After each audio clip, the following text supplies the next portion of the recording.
You've heard of computer sex, but is there really such a thing? Absolutely. Having sex with an online partner is easy to learn. I'll show you how to reach a cybersex climax. We'll also visit others who have mastered the art of one-handed typing. So let's get started. So I'm just kind of gonna get a general idea of who's here, what's going on. Now let's see if we can find someone interested in having a little cybersex. I'm gonna put, I'm very horny,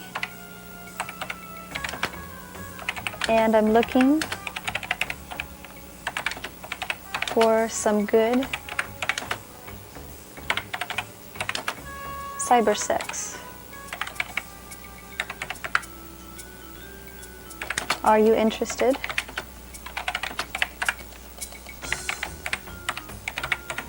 Okay, and click send and wait for a response.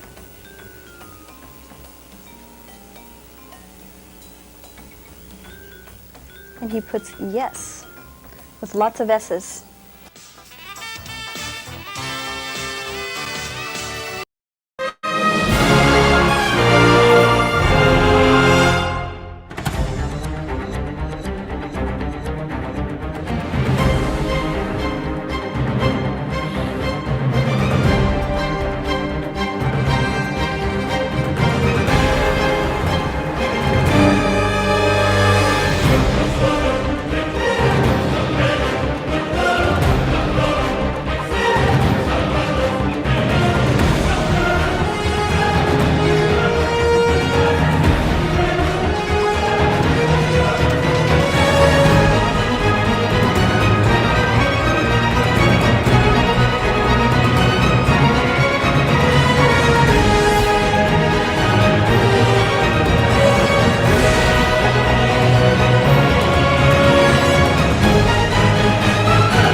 Woo!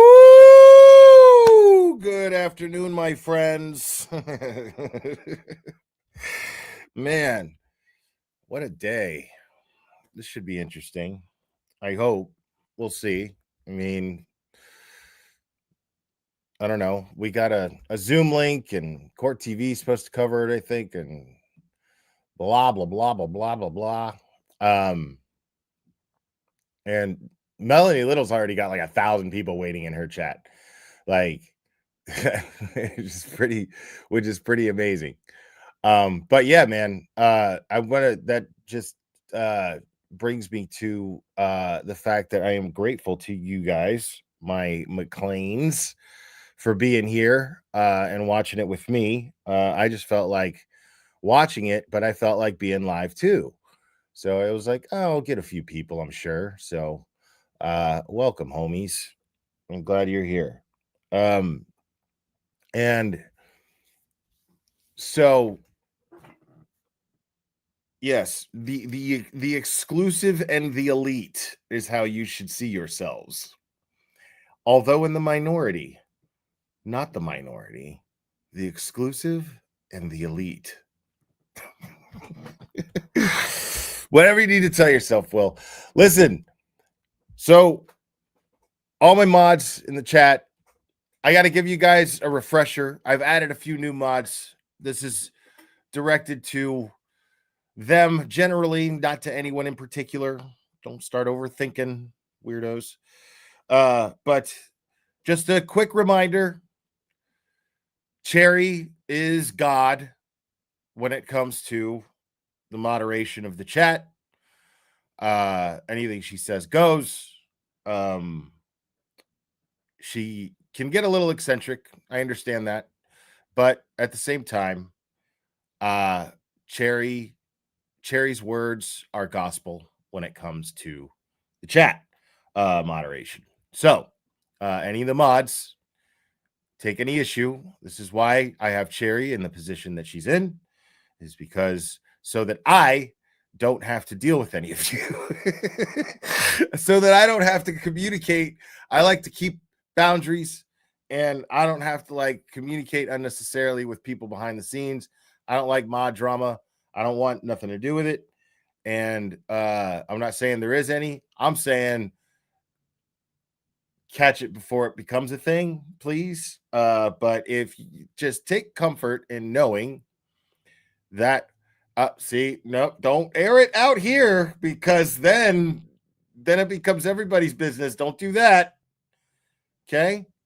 Right? Don't do that, because then that's when I chime in. You don't want that. You don't want me to chime in on this. Just know Cherry's word is law. And if that is something that people cannot handle, let me know. And you won't be burdened with a wrench any longer. And everyone will be happy. But Cherry's word is law. Okay? Cherry's word is law. That's it. It's not up for discussion. It is what it is. Anyway, so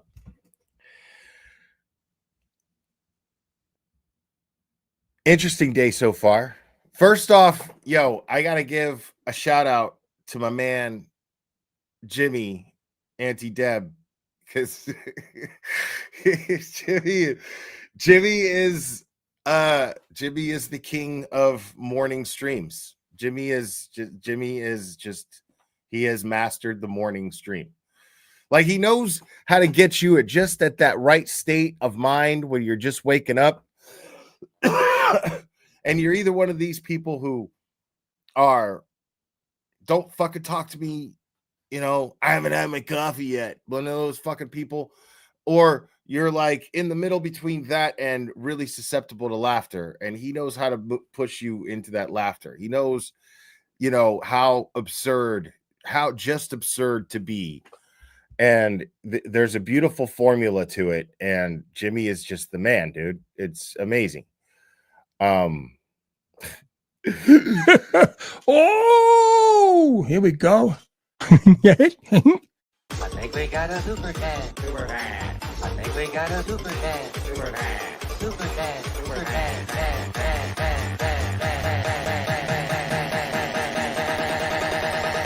I think we got a super cat. How dare you? Forrest Dump, thank you. Happy Cherry Day. Yes, it's every day is Cherry Day. Every day. Yeah, Jimmy was like killing me this morning, dude. Like, he had this bit going with the lawyer, and it was so funny, because the thing is, listen, like, I don't know if anybody knows. I don't know if anybody's aware of this. Okay, it's a fun fact. Little YouTube tea. Jimmy's gay. Okay, I don't know if anybody knows. Okay, but this is a little YouTube tea. You didn't get it from me. Okay, you didn't hear it from me. Anyway, so he's got this thing going on with with Peter from Lawyer, and it's fucking hilarious. And and at one point he broke character and lost his shit, and it was just really funny, like, where he just had to, and I've been there. That's when you're doing good shit. Like, if I got a message to Jimmy, that's how you're doing good shit, is when you actually break down and go, what the fuck am I fucking doing right now? That's when you know that you're doing shit worth watching, bro. Like, I promise. So, like, it was actually really refreshing to see Jimmy, like, break character like that, and just like, what the fuck is if I fucking do it right now? It was just really funny, because the bit was actually in its own broke back kind of way. It was really sweet. Like, it was rom-com funny.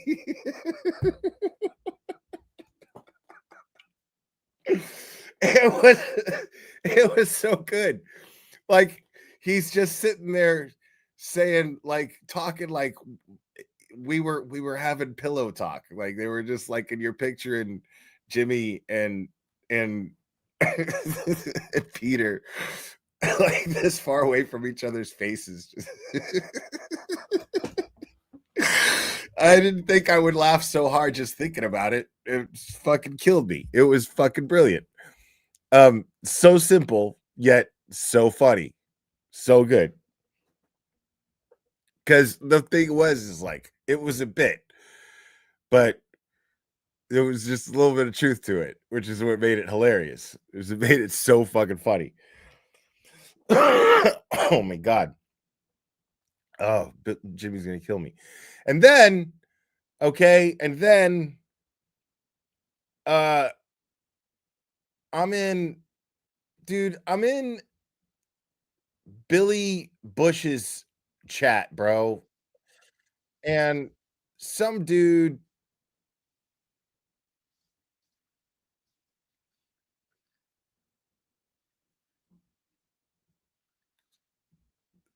I don't know who was there for that, but it was the fucking gayest shit in the world, dude. Like, and I don't know at what point was it? I gotta find this. I gotta find where he pulled the. Here we go. Here we go. All right. So check this out. This happened in Billy Bush's chat. All right. And listen, I love Billy Bush.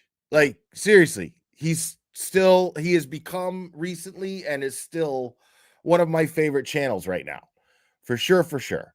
And so if you guys remember, not long after, thank you, Krista, I appreciate it. Not long after he had the interview with AJ, I had played a replay of it. I had streamed it, and it's the disclaimer is in every one of my descriptions where I practice fair use. I encourage anybody to feel free to use any of my content for whatever the fuck they want to use it for. I really don't give a shit. And what I do is I add commentary, I pause it, I do, I add satire to it. Or I just review it, to put it simply. And what I do 99% of the time is I will blast the chat with it. 99% of the time I will say, stop what you're doing right now. Go give this video a like. Make sure to subscribe. Billy Bush's channel is fucking amazing. It's hilarious. Blah, blah, blah, blah, blah, blah, blah, blah, blah, blah, blah. So I did this when I streamed his thing, and then some jackass shows up in his chat going, hey, Claire, streaming Billy Bush's thing the same day as him doing it, not cool. And then I was just like, I said something to that person. I was like, listen, dude. He was like, are you going to apologize? And I was like, apologize for what? Promoting the guy's channel? Like giving it views that it didn't already have? Because people in my chat had either already watched it live and given it a like, or they were watching it live with me and then going and giving it a like after the fucking 50 times that I dropped it in my chat as I was fucking going over it. So, apologize for what? Adding to his viewers? Which I'm not saying like, oh, I'm fucking awesome for adding. No, it's just the right thing to do. If I'm going to stream the guy's content and I'm going to comment on it and I'm going to talk about it like I like it because I did, then of course I'm going to promote it. Of course I'm going to push it.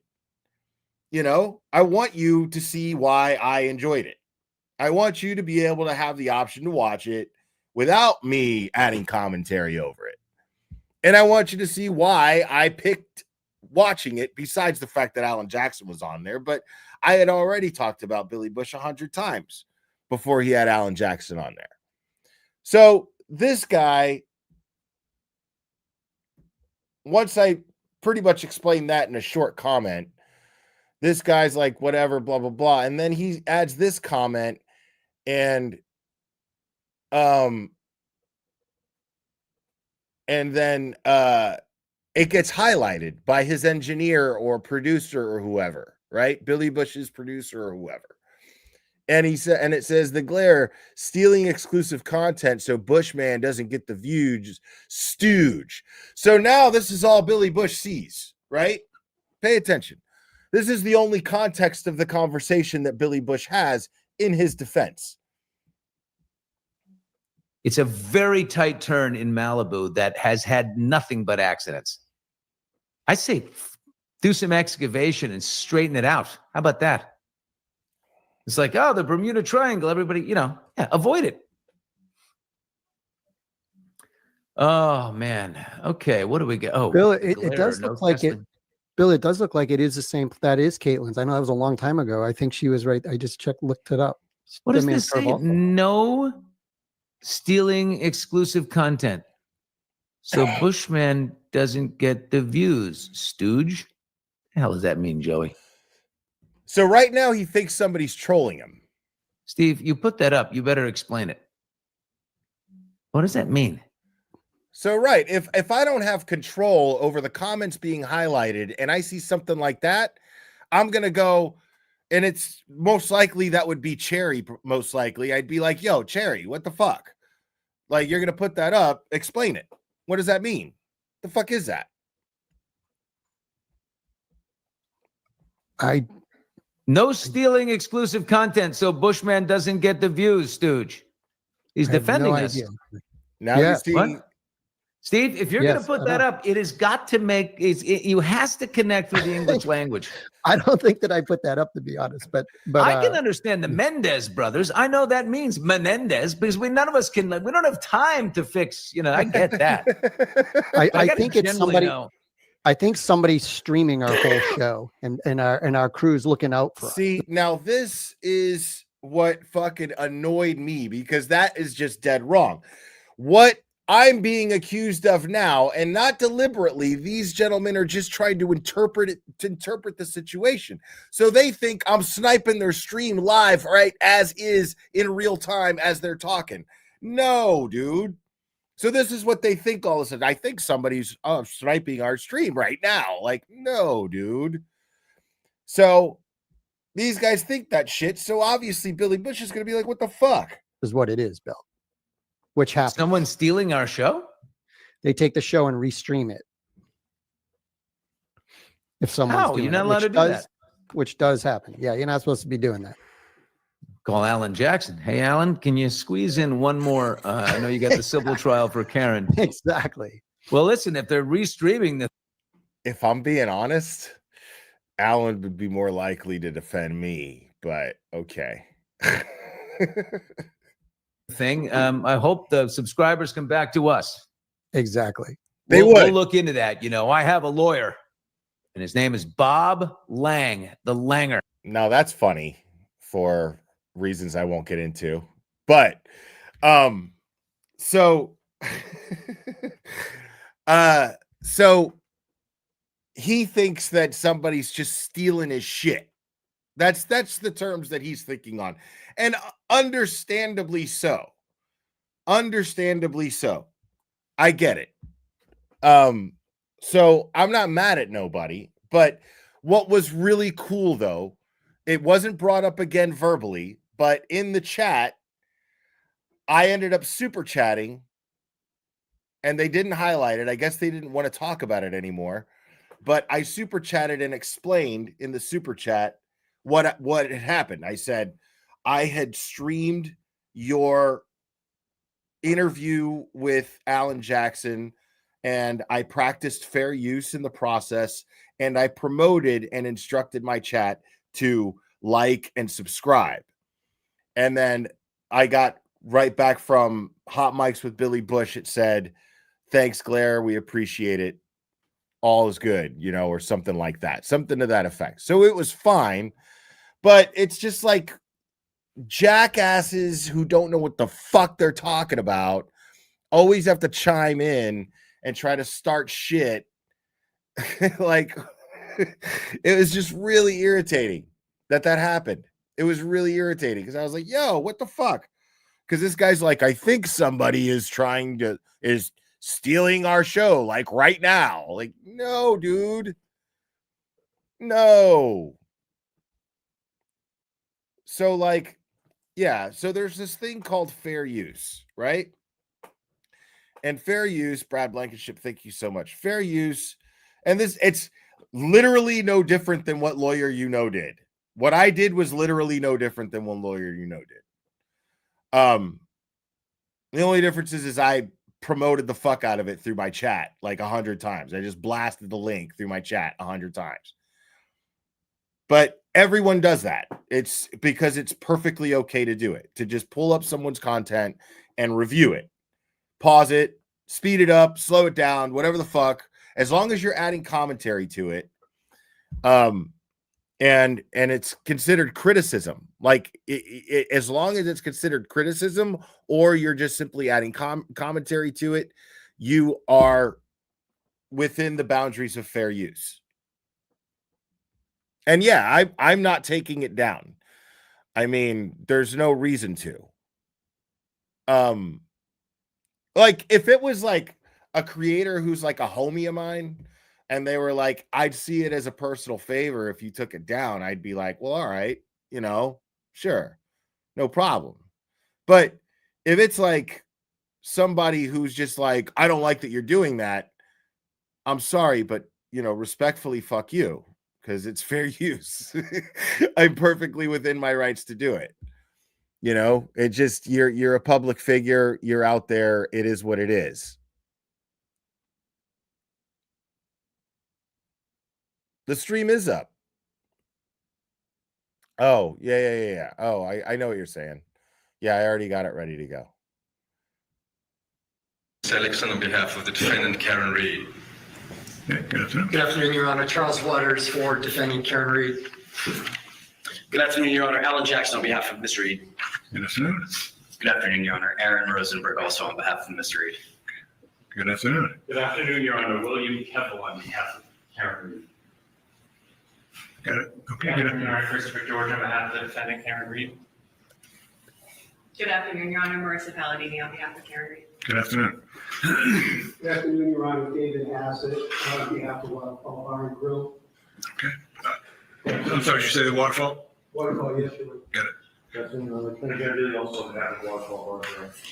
Good afternoon. Good afternoon, Your Honor. Looking Rose on behalf of the defendant, CF Cockens. Good afternoon. Okay, that's all the counselors. Good afternoon, folks, and welcome everyone to the event for this afternoon. When I was assigned this case last spring, the first thing I wanted to do was try to get a sense of where we all are going to fill in our tracking order and get a sense of what direction this case is going. And in the meantime, it looks like there was a motion to dismiss filed by the defendant. So what I would like to do is go through some of the procedural issues that you see in the case for now. We can talk about tracking order. I do think that it's important to get a trial date established at this point, like we would do with any kind of a wrongful death tort action. So to that end, we'll start with the plaintiff. What do you see as procedural issues? I'd like to get an update on discovery, on how that's all going. Counsel? And then we'll get into the motions to dismiss as a substantive issue. I know there's a lot of people here that want to see what the case is all about, but I think it's more important at least to get an idea procedurally where you stand. Understood, Your Honor. Plaintiff has served all of the defendants with discovery. All of the defendants are currently late with regard to producing discovery. We have not received any as of yet, or minimal. We have started to get some of the documents from the DA's office, though we are it is significantly deficient at this point. We're still waiting for the records to come in. So we undertook with the stay that we weren't able to get any information, and the DA's office wasn't turning anything over while the criminal matter was pending. So we're still trying to get all the documentation in. Okay, but just if I can follow up on that, the stay that was issued, Judge White had issued one back in maybe the fall. I had issued one when the criminal trial was ongoing. That was sort of a self-defining 60-day or whichever comes first. So that should be pretty much in the rearview mirror for now, right? I recognize that, Your Honor. Right. So when the stay was lifted, all discovery was served on the parties or thereabouts. When you say discovery, we're talking about depositions, documents, notices of depositions, or no? Only one deposition has been noticed, and it's been tabled because we don't have any documents at this stage. I see. So Don't it's really expect the a lot paper to happen discovery that today, you're looking folks. for. And when you say the DA's office, that obviously is not the defendants. That's going in a different direction, but you're pursuing that sort of on your own? Right, but I anticipate that the defendants have all the same data that was exchanged during the criminal matter, to which we haven't ever received. So we have requested that both from the defendant and we've requested it from the DA's office. Okay. It is coming in from the DA's office in parts, and I anticipate we should have it all within the next 21 days is my guess. Okay.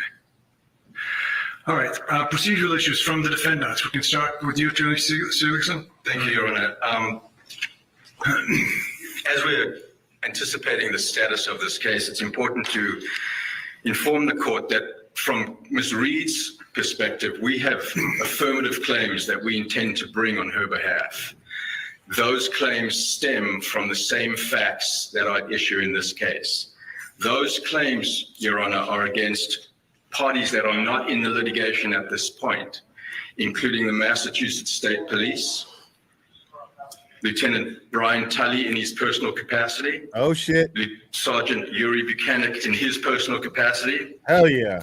Michael Proctor. Those claims would be in the nature of violations of Karen Reed's civil rights, conspiracy. The claims against the Massachusetts State Police would be negligent training, supervision, and retention of Massachusetts State Police troopers. We also intend, Your Honor, to bring claims, affirmative claims, against Brian Albert, Nicole Albert, Matthew McCabe, Jennifer McCabe, and Brian Higgins, who are the occupants of 34 Fairview Road in Canton on the night in question. Those claims will be in the nature of civil conspiracy, violation of Karen Reed's civil rights, and then a claim against the town of Canton through its police department for negligent failure to secure the garage in the Sally Port. We asking the court's permission to bring those claims in this case because they do arise out of the same nucleus of operative facts. In order for us to fairly defend Ms. Reed in this case, those claims, those parties need to be asserted in this case. What we'd like to ask the court's indulgence for is we have a proposal of how to bring those claims in, given the voluminous nature of this case. That would be 10 additional parties coming in. To do that, we would be alleging that the individuals in the House diverted attention away from themselves towards Ms. Reed, that law enforcement then acting on that diverted attention away from her, because the people in the House were either police or police adjacent who were socially and personally connected.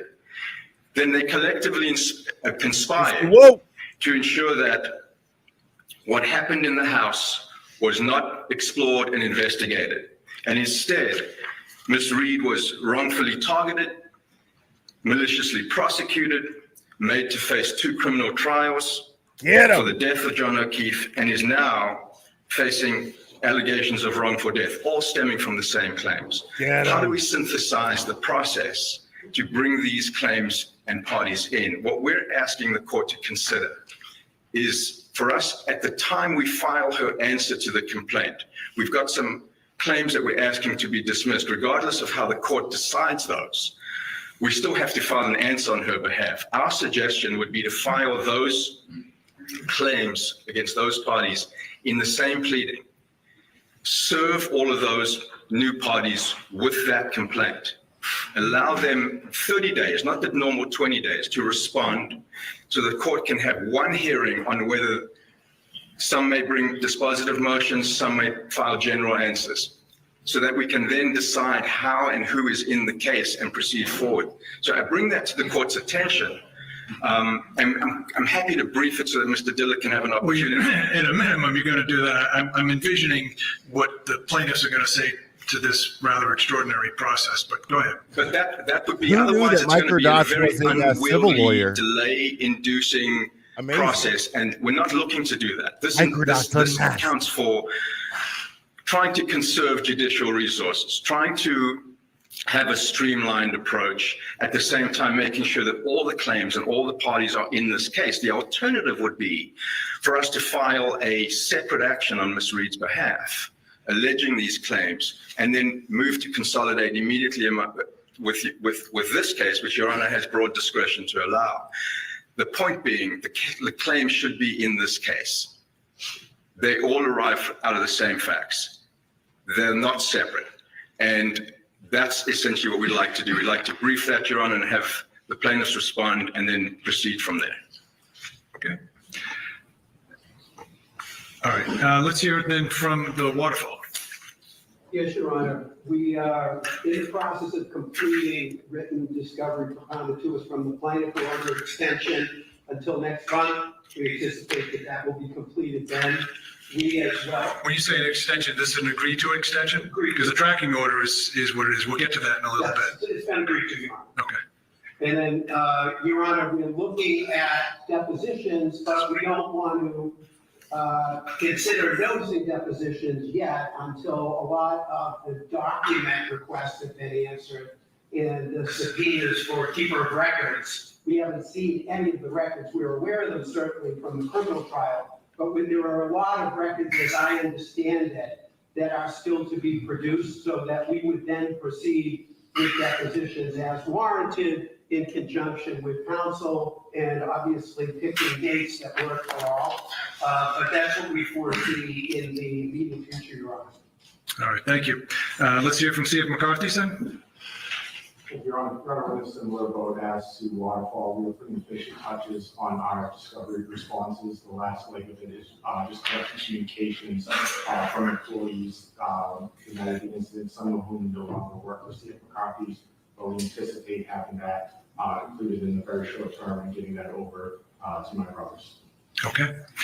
All right, thank you. Let's hear from the plaintiffs then in terms of the response to the procedural issue that was raised in particular by Ms. Reed's counsel. Are you aware of the circumstances that they're seeking to join 10 additional defendants into this action? Absolutely not, Your It's the Honor. first notice you've gotten? Of course, I would expect. You had to see that coming. Right, I would expect the courtesy of the meet and confer to at least let me know. Obviously, they can choose not to do so. That's their prerogative, but I certainly would have liked to have been made aware. Section 1983 actions, I believe, Your Honor, would have to go up through the federal court. We're not seeking to have this case removed in the federal court. We started in the state court. We're intending to move forward in the state court. We would like to have the state court Plymouth jury decide this case.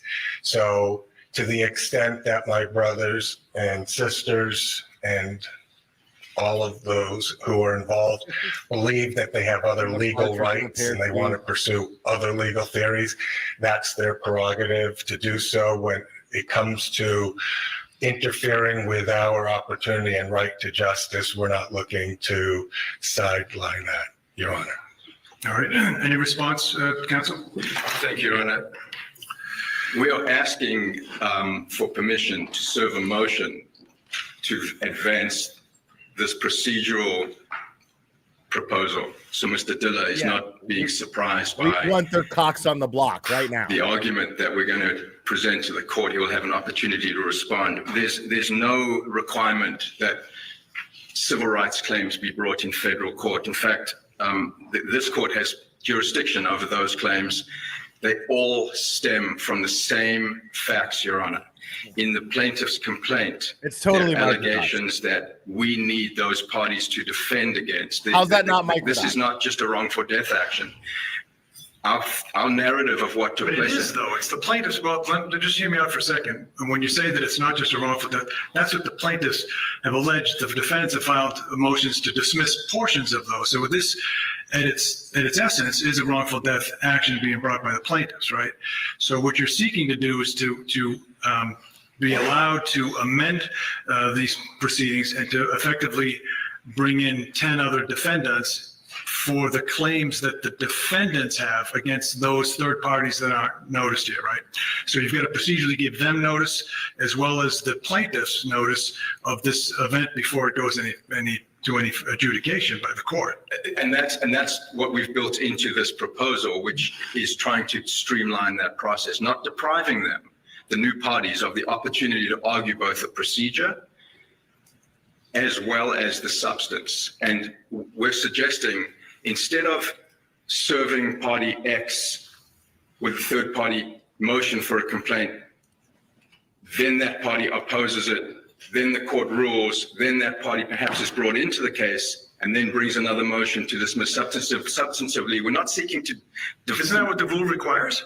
The rule does require that, but the court has discretion to consider the streamlined approach. And we'd like to brief that for Your Honor, but we're raising it at the status conference so that, because we are scheduling deadlines and events out into the future, we'd like to at least have the opportunity to advance that argument for the court and allow Mr. Diller to respond to it.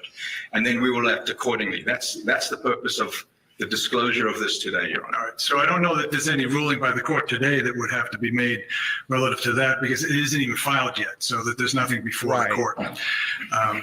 So ideally, what my instructions to the clerk's office by setting this event up was to get a trial date from you folks and then work backwards like we would do with any wrongful death tort action, which this case is. I take exception to the defendant's notion that this is not just a tort action. It is. That's what it is. It's a civil case.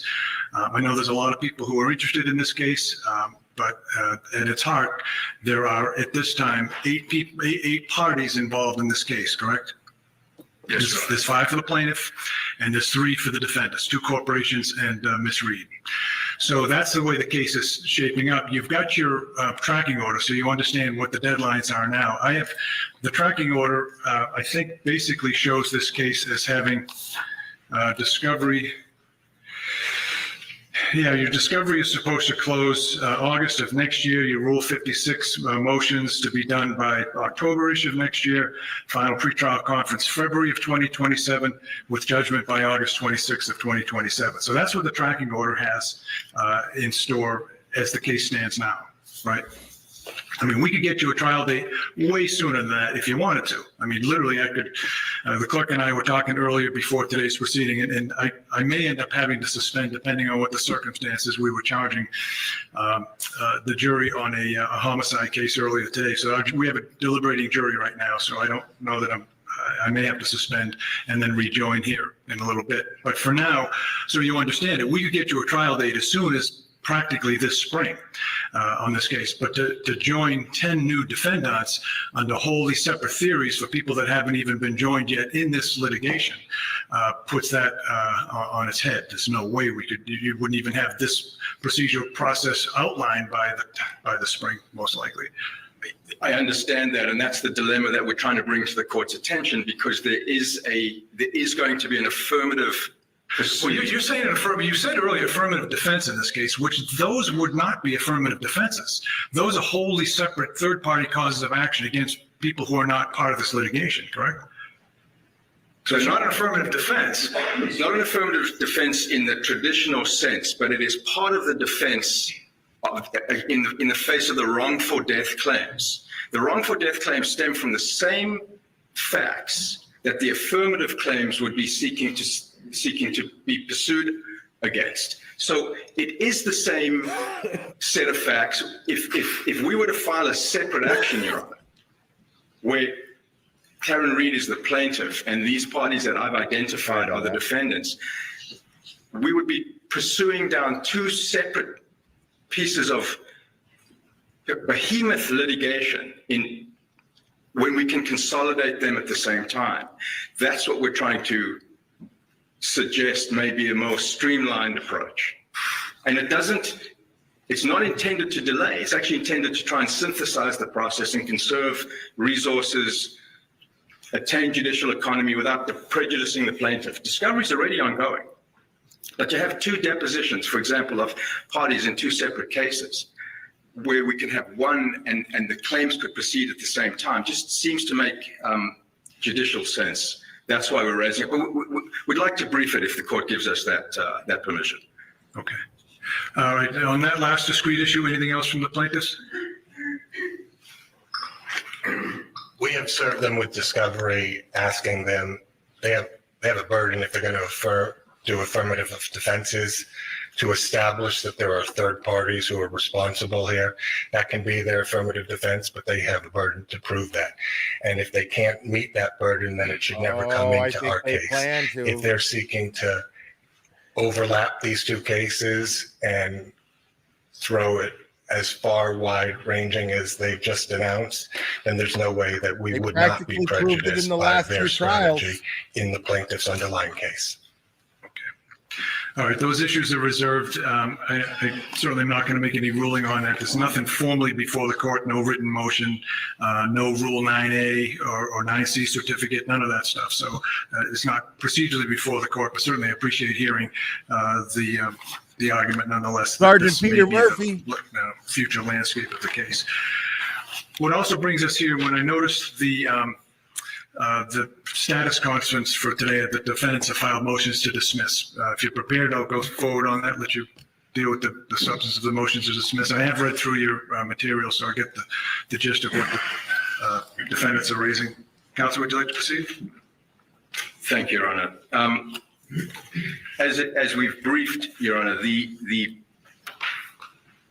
counts that are at issue in the motion to dismiss are counts 13, excuse me, the counts 10 through 13.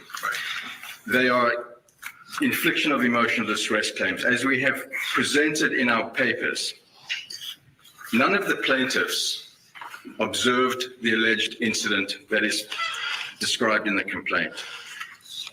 None of the plaintiffs came upon the decedent in close enough proximity to state a claim for emotional distress.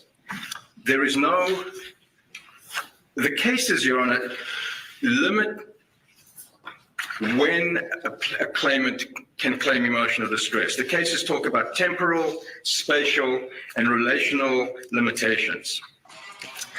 Taking the claim that Kaylee Furbush has alleged, that claim is for negligence/reckless/intentional infliction of emotional distress.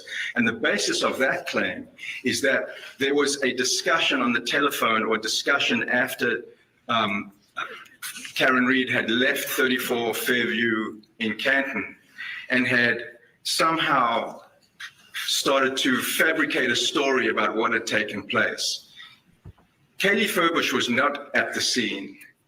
And the perception of someone dying is not an actionable claim under any case that we can find in Massachusetts state law. So she wasn't at the scene, didn't come upon the decedent, and therefore doesn't have the same types of proof, at least is pled in the complaint, that would satisfy the limitations that the case law sets out, the temporal, the spatial, and the relational. With respect to the claims of emotional distress that have been brought by John O'Keefe's mother, father, and brother. Again, they were not witnesses to the event. They came upon him many hours later. There are cases, and particularly the Cohen case that is cited in our brief, that speaks to the time that passes between an alleged event and when a family member or a bystander witnesses the consequences of that alleged event. And in that Cohen case, the court speaks to the fact that the mother of a young man that died in a plane crash didn't get to find out about it until many, many, many hours later, and the court denied the right to pursue an emotional distress claim. More importantly, Your Honor, there is a remedy here. If for the sake of argument, there is a remedy here through the wrongful death statute. And the wrongful death statute compensates for the types of harms that are alleged in the complaint. So what we're asking the court to do is to dismiss out the emotional distress claims because they are duplicative and allow the plaintiffs to pursue the wrongful death action singularly. We rest on our papers. Thank you, Judge. All right, thank you. So let's turn to the other defendants if they want to be heard. You've filed separate motions essentially arguing the same relief, but if you have anything you want to add, you certainly can. The Waterfall? Yes, Your Honor, we have the Waterfall just very briefly. I think the distinction here that counsel's making is that these claims, these infliction of emotional distress claims are intended when you're in the zone of danger or you're a recipient witness. And in this instance, dude, the Waterfall or Steve McCartney, especially not Steve McCarthy, shouldn't even be there. Insane. Parents shouldn't be there either, but it's like absurd. So based on what the Cohen case states and in terms of the principles that the courts have applied here, it just isn't from a relational standpoint close enough in proximity to be able to advance this type of claim. 100%. And in terms of the wrongful death statute, those loss of consortium damages, the damages of the loss of the son, if the plaintiff is making this claim going forward, are in fact addressed in that statute and obviously would be available as remedies to the plaintiff. What about Semino versus Milford Keg Incorporated? I have a 1982 case that I found talking about the wrongful death, emotional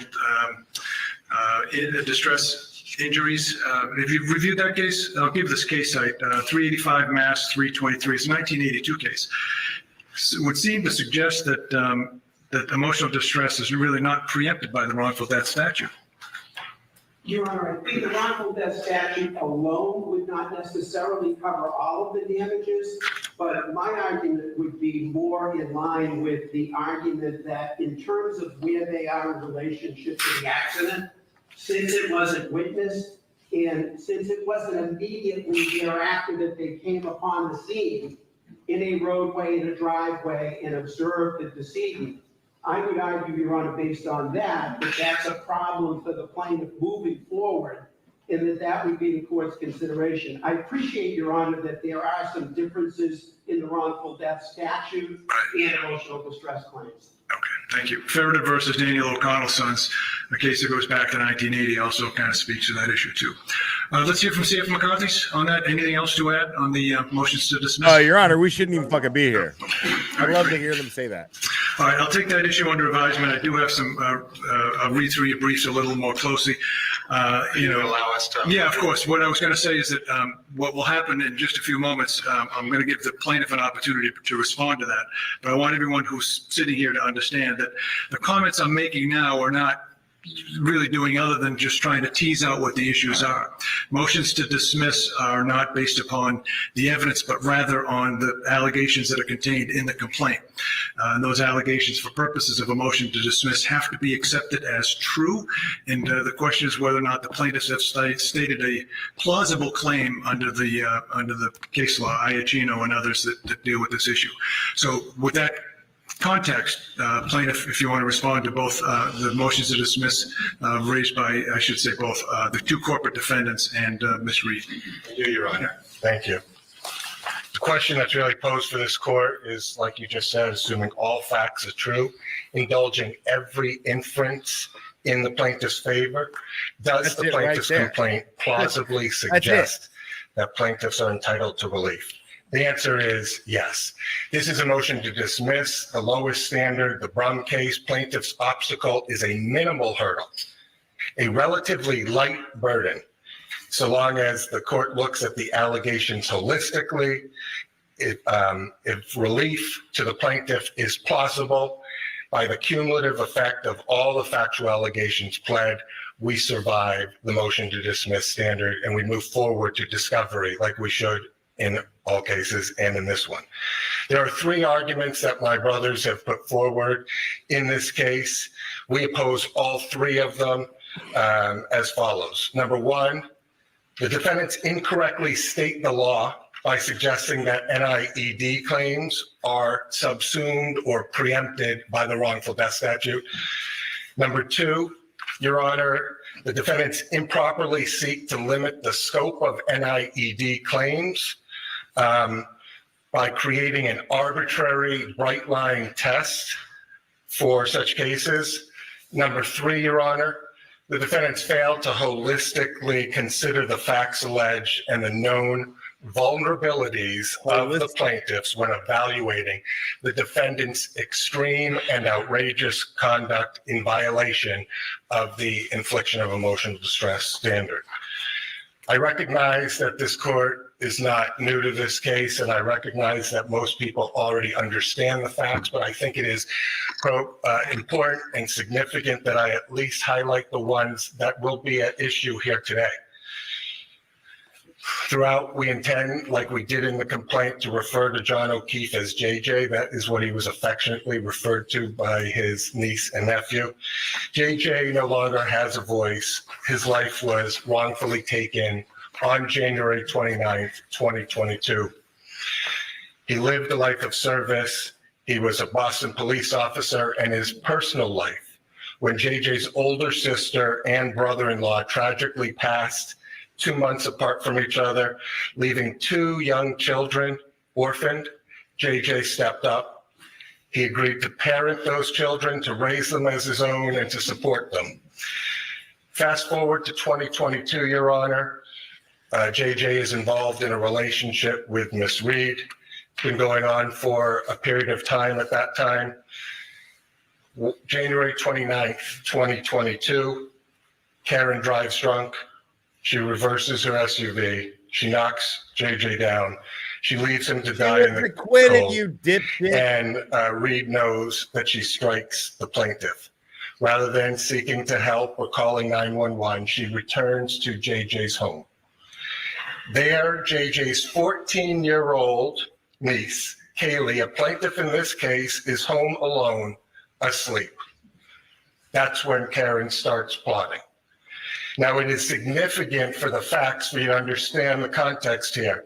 Karen Reed knows Kaylee well. She's been in her life for almost up to 2 years. She has served as a part-time maternal figure in her life. She knows that Kaylee is a vulnerable child, having lost 2 parents tragically. Please, and 1 to 2 hours before JJ's body is ever found, before anybody knows his whereabouts, Karen Reed decides to wake up Kaylee in a panic. She tells Kaylee something happened to JJ. He's dead. He's been hit by a plow. He's doing his Did I job. hit him? All to a 14-year-old child woken up from sleep who's already lost 2 parents. After provoking this chaos in the middle of the night, Miss Reed leaves Kaylee alone, vulnerable, shocked, and afraid.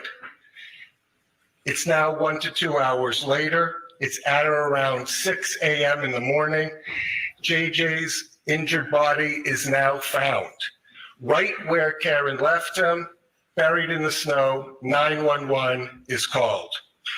Now is when JJ's family learns of JJ's injury. JJ's injuries at this point enter into the O'Keefe's consciousness at around 6 a.m. They rush to the hospital. It's 7:50 a.m. That's when the hospital pronounces JJ dead. And within minutes of being pronounced dead, that's when the O'Keefe family sees their son in the injured state that he was in as a result of the wrongful conduct. From January 29th forward, Your Honor, Karen Reed plots, she fabricates a conspiracy, she launches a public campaign of disinformation, and she involves a blogger named Turtle Boy. She leaks not for public information through him. She pits her followers against the O'Keefe family, and all the while, Karen knows that the O'Keefe family is also vulnerable, grieving another tragedy in their family. The O'Keefes and Kaylee suffer severe emotional distress. It's more than anguish and more than grief, and it is not overlapping with the wrongful death statute. So the first argument that the defendants made, they claim that JJ's parents are precluded from bringing NIED claims because such damages are duplicative of the wrongful death statute. We reject that argument. JJ's parents are the next of kin, and their emotional distress claims are not preempted by the wrongful death statute. They took their first shot across the bow by making that their primary argument. Presumptively, they did so because it believed it's their best argument. But the problem with that argument, as Your Honor has already pointed out, it patently misstates Massachusetts law. You have pointed out the Cimino case, where, let me just point out first the wrongful death statute. It has two components for damages. It has two buckets of damages. It has the estate's damages. Those all are You need a Tom's guy? JJ's damages. Right. His conscious pain and suffering, the medical bills, things that relate to his damages. And then we have the second bucket, the next of kin bucket. Those are lost value damages. The lost value of JJ being in his next of kin's life. And in that case, Your Honor, it is just the parents. Now, they suggest that those are overlapping with the NIED, but Your Honor was right to point out the Cimino case, where a drunk driver kills a 9-year-old boy. The father of that 9-year-old boy brings a case against the drunk and the bar for over-serving him.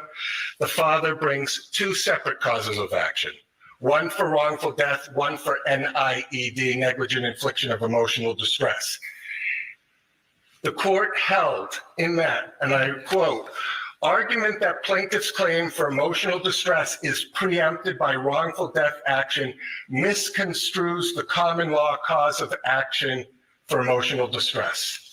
Emotional distress, as the concept has evolved in the Commonwealth, is a severe psychological shock directly resulting from experiencing or witnessing the effects of the defendant's conduct. Yeah. A claim for damages based on emotional distress, the court says, does not include an administrator's claim for loss of consortium, which will be present in every wrongful death action such as this. Since emotional distress is a wrong to plaintiff distinct from what was done to his son and the statutory beneficiaries of the decedent, it is not a duplicative remedy. It is not preempted by the wrongful death statute. And that's page 334 of the Cimino case, Your Honor. Cimino still remains good law. You were right to point that out. It directly contradicts everything that my brothers just argued here in this court. And I see no reason why this court should overturn the good standing law that exists under the Cimino. We ask that Your Honor deny the motion to dismiss for that first argument. The second argument that they make, Your Honor, is that the plaintiff's NIED claims are not sufficiently contemporaneous with the alleged accident because the family sees JJ 7 hours after the accident. But the law does not endorse such a narrow, arbitrary interpretation of the law. It is misplaced for the defendants to focus arbitrarily on the time of the accident, because let's look at the law itself. The liability for NIED depends on a number of factors: where, when, and how the injury enters into the consciousness of the plaintiffs. And it also requires the degree of relationship between those plaintiffs. But I repeat, where, when, and how the injury enters into their consciousness. It is misplaced for the defendants to suggest that it matters that plaintiffs were not at the scene of the accident, because as you pointed out, the Farrader case stands in the exact opposite, where the plaintiff who rushes onto the scene and finds his loved ones injured has no greater entitlement to emotional distress for that shock than a plaintiff who rushes to the hospital, so long as the shock follows closely on the Alan heels Jackson has of. got his eyes on this It is dude, misplaced bro. for the defendants also to suggest that there is a bright line test for the number of hours that passes between the time of an accident and when the injury enters into the consciousness of the plaintiffs. Your Honor has persuasive authority from the Zachary case that shows that an NIED case can survive even when the close family doesn't see the deceased body or the injured body until a day later after the wrongdoing. There is no bright line test. NIED is a fact-intensive analysis. And when we apply the law to the facts of this case, let's look at where, when, and how the injury enters into the consciousness of the people that we're bringing those cases for. It's 12:30 a.m. and nobody except Karen Reed knows about JJ's injuries. Wow, bro. Defendant's wrongdoing continues into those early hours. Nice. She knows she struck him. She seeks no medical help. Instead, she chooses to cover it up and hides the injuries from anyone. It's not until 6 a.m. that JJ's injuries are even capable of getting into anyone's consciousness.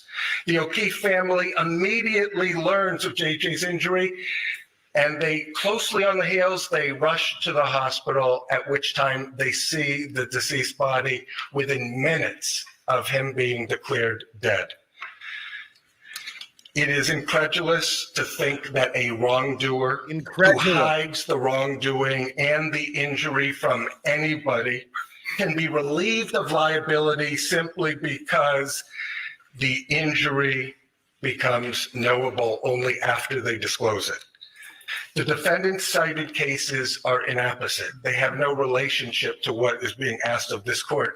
They all involve a motion for summary judgment standard, which is a very different standard than the one that we are talking about here today, the motion to dismiss, the lowest hurdle to overcome. They try to equate it to a mother who learns of the rape of her daughter 7 months later, but that rape was known to other people within days. They try to relate it to the Migliori case, which has no relevance because it deals with somebody who has no close relationship. They didn't even know the decedent, and therefore it doesn't meet that standard. I thought his And name then was they JJ, rely on bro. the Cohen case, which I heard both sides try to suggest has relevance. But in that case, Your Honor, the mother learns of her son's death 7 hours after the death. That's 7 hours after the injury occurred. And by the way, it was already knowable 7 hours earlier by other people when that plane crash was projected and the son of the woman who brought the claim knew about her own, his brother's death. The mother is 1,000 miles away, so spatial proximity is not there, and she only learns of it via phone. Does not experience the injury and never sees the body. Contrast that with everything that we talked about, Your Honor, where as soon as it was knowable, they learned about it, they rushed to the hospital, they saw the body, and they saw the body within minutes of him being declared dead. The purpose of the law is to distinguish between emotional distress from perceiving an injury versus the expected anguish that any person would feel from the death of a loved one. I want to talk briefly about Kaylee and her NIED claim to suggest because she wasn't at the scene or because she was not at the hospital that day and they tried to spare her of that, does not suggest she doesn't have a right. In fact, she experiences the trauma, the panic, the chaos of the injury, contemporaneous with Karen Reed waking her up in the middle of the night and exclaiming that her parental figure, the third that she has now lost, was dead, hit by a plow or her SUV. Notably, this enters into her consciousness before anyone other than the wrongdoer knows of the injury. To the extent that defendant seeks relief because Kaylee did not see with her own 2 eyes,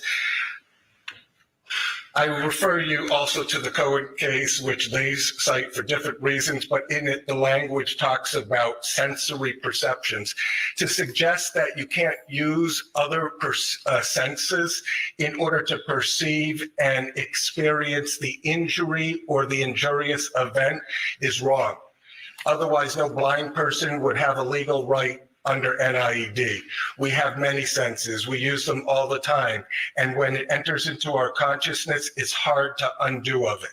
It is very different from learning that your close family member has died.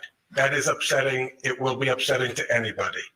But to have experienced the event or the injury and enters into your consciousness, that is the very reason and the foundation why NIED exists as a claim. So on that second, we also suggest that you should deny it because they experience the injuries closely on the heels of them being knowable and perceivable to anybody.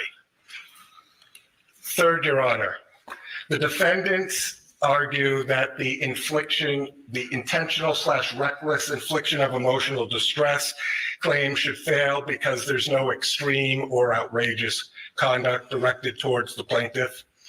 But when viewed holistically, the facts demonstrate that Ms. Reed should have known her extreme and outrageous conduct would be detrimental to these vulnerable plaintiffs. And I use the word vulnerable plaintiffs because it's relevant to our case law, Your Honor. You're only It's referencing misplaced the to children. suggest that the conduct needs to be directed immediately towards those plaintiffs. As long as she plaintiffs you're should naming have are the known that the children. emotional distress was the likely result of her conduct, that's sufficient under the reckless infliction of emotional distress standard. So how do we evaluate what is extreme and outrageous? It's fact intensive, but the law does recognize that some critically important factors that need to be considered when evaluating what is extreme and outrageous. Plaintiff's susceptibility, defendant's knowledge of that susceptibility, and the relationship between defendant and plaintiff. The case law all suggests that that gives rise to extreme and outrageous conduct. In evaluating whether defendant's conduct was extreme and outrageous, the courts should consider whether individuals at whom conduct is directed is known to be particularly susceptible to infliction of emotional distress.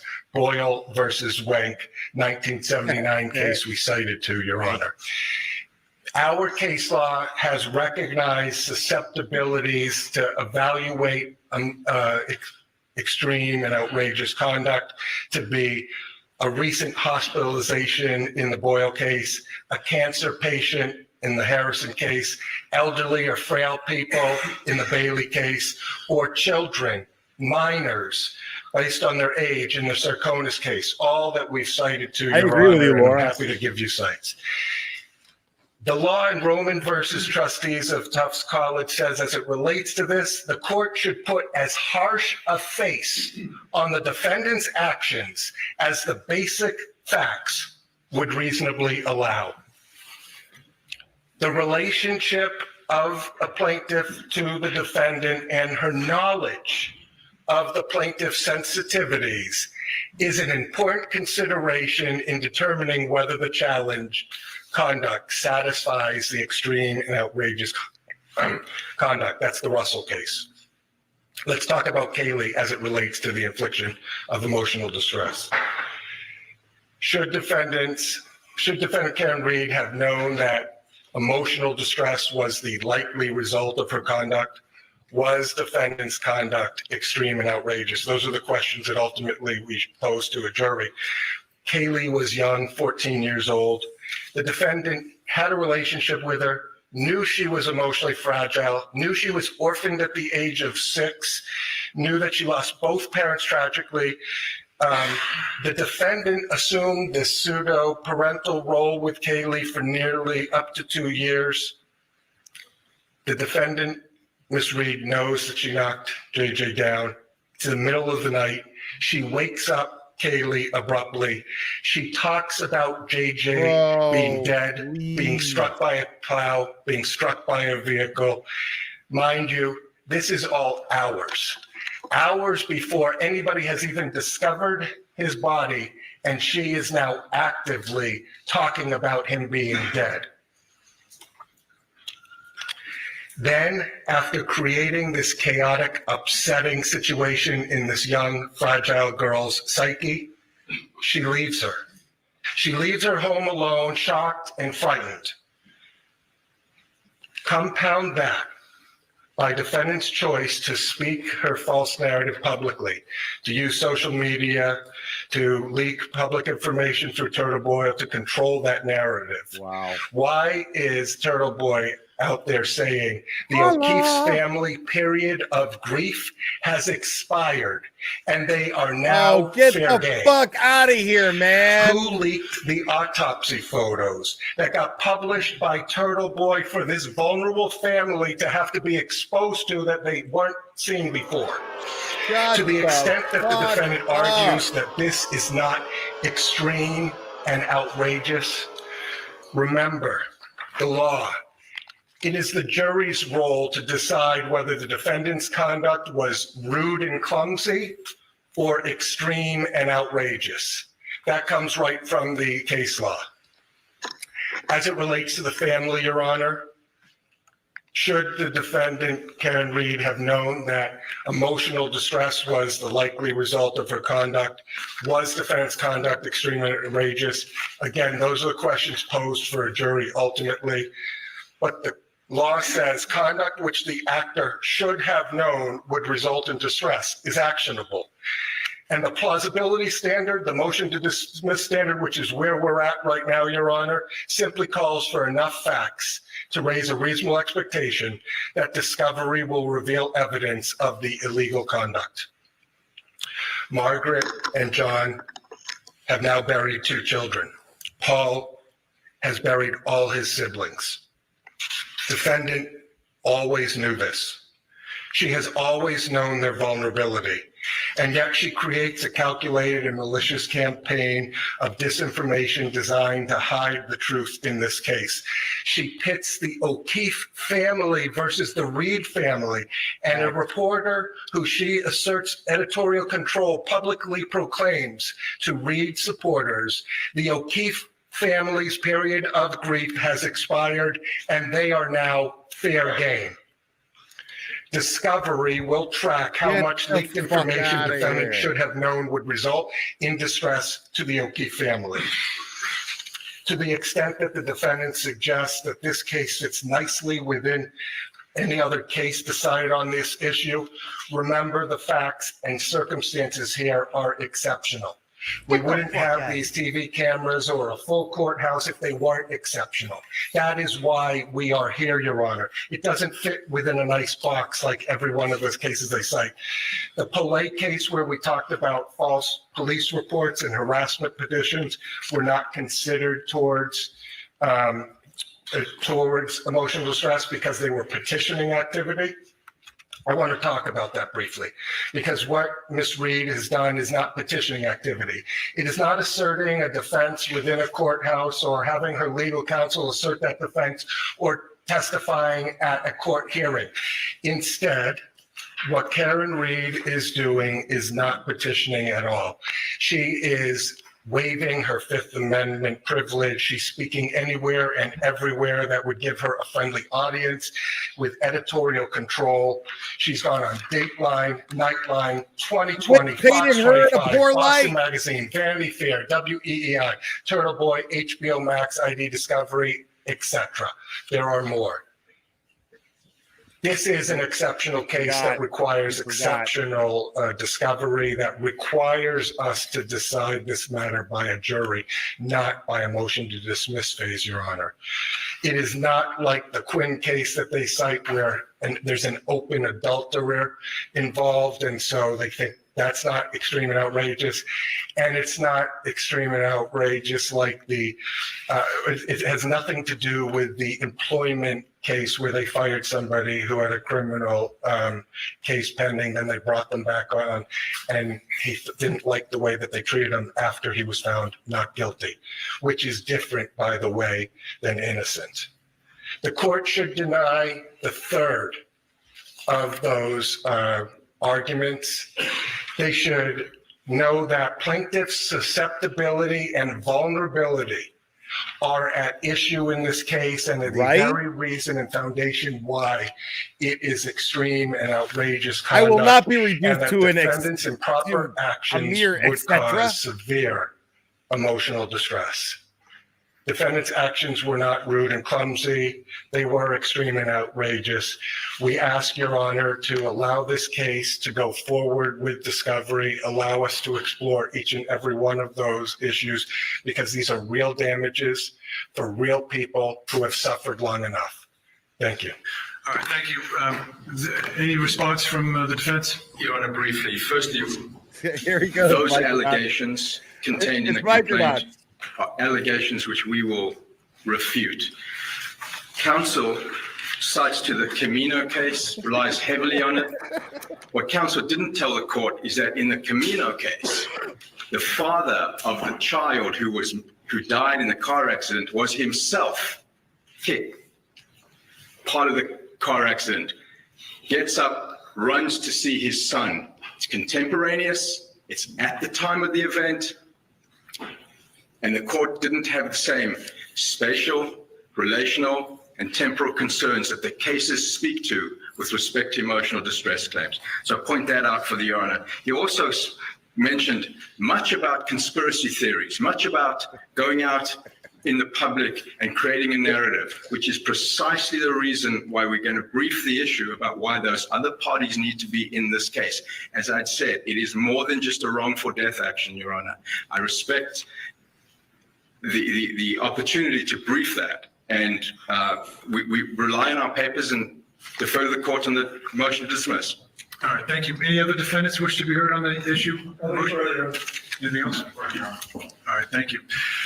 Certainly, there's a lot to the complaint. And again, for the record, so that people understand this, this is a pre-discovery form of relief that the defendants have sought by way of dismissing certain of the counts that are in this complaint.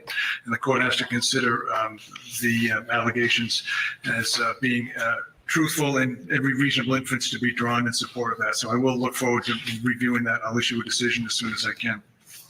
As expected, the lawyers in this case have advocated the positions of their clients very clearly, and I expect that with the procedural things that it might be asked for at some point, that this case will have a very long and tail to it as it goes through the litigation process. We expect that in the court system, we give people their ability to try cases and get a jury to listen to the arguments and to ultimately make a decision. My experience in doing this for a very long time in different contexts is that doesn't oftentimes bring the relief that people think it does. And so as a result, there's appellate processes. And so what I envision for the parties, unfortunately in this case, is a very long and sort of complex process that litigation provides. And you know, this is a civil case. It's not a criminal case. There are 8 parties as I identified, and those are the people that the court will be concerned with getting a fair trial at some point down the road. As I said, I could do this case, I could do this trial this spring if you'd like to. My sense is that there's nobody that's going to be ready to go to trial by the springtime. If you want me to assign a trial date, we could do so.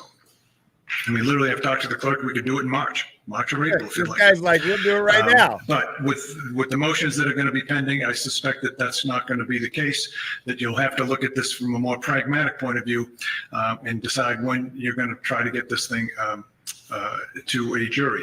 You have a lot of work to do between then and now. I'd like to still get a trial date for you. Now, I don't know what that's going to mean in terms of bringing in other parties. You know, I didn't expect, because the court has had no notice, that there'd be this interest in trying to move this complaint in the direction of other parties who aren't even named in this lawsuit, 10 additional parties. And there's relatively novel theories as I'm hearing it, but nonetheless, we'll let the parties file the motions that they need to, and we'll address them as each comes. But my point in raising this all is that the parties also have another way to do this case. They can do it by way of potential resolution. And I mean this sincerely when I say that being a judge for many years, you learn things. What you learn is that oftentimes litigation is an inartful way to try to resolve parties' disputes. There's alternative dispute resolution, there's mediation, there's all kinds of other avenues that we advance to try to get people what they want, which is resolution of a case. The most important thing, it would seem to me, to any party to this case, is to resolve the uncertainty, right? Uncertainty is what you don't get when you go through the litigation process. You go through and you hope for the best. Lawyers work really hard for their clients, and we expect them to do that. Ultimately, the court system can make sure that the trial is done, and it's done in a way that's fairest that we can make it. And ultimately, a decision is made. Civil cases, though, are very unlike criminal cases, and that's usually not the end. Ask any of the lawyers here, clients can ask your lawyers about post-dispositional, post-verdict process. It can be really long and arduous. I've had the pleasure of having trials that are 16, 18, 20 years old, and they're still going. Your clients don't have to do that. Pleasure. The clients can try to put some efforts, at least as much effort in the litigation process as trying to resolve it. Why do I say that? Because resolving cases resolves uncertainty, which is perhaps the most important thing any client can get in a case. I say that because you'll have that opportunity through all the process. You've heard me outline it. Your discovery isn't even closing until the discovery is going to close next December, but it's really 2027 that you're looking for a trial in this case realistically.